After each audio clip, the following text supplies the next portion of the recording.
Elle est tombée enceinte de 8 enfants, après 15 longues années d'attente.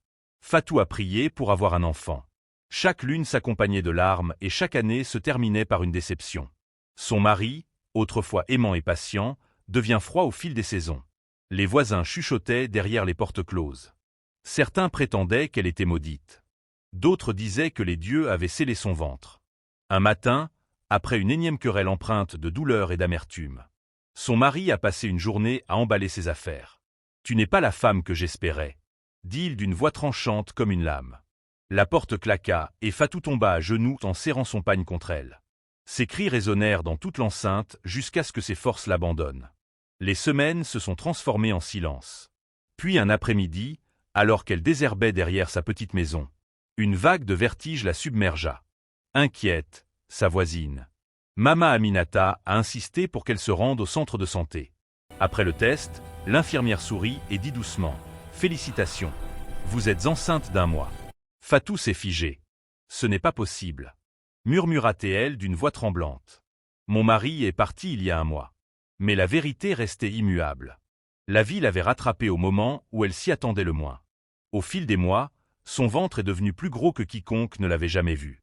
Au 6e mois, on aurait dit qu'elle portait le monde entier sur ses épaules. Les femmes les regardaient avec émerveillement. Les hommes murmuraient. Peut-être s'agit-il de jumeaux, voire plus.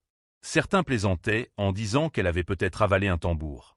Mas Fatou refusait de se reposer. Chaque matin, elle nouait son pagne au-dessus de sa taille. Elle prit ça et alla à la ferme. Elle est allée chercher du bois de chauffage. Elle se baissa pour planter de jeunes plantes d'igname et puisa de l'eau au ruisseau. Son ventre gonflé se comprimait sous son pagne. Pourtant, elle a persévéré. « Si c'est cela être une mère, disait-elle, alors je vais endurer. » Au bout de 8 mois, son corps ne pouvait plus supporter le poids. Ses pas ralentirent.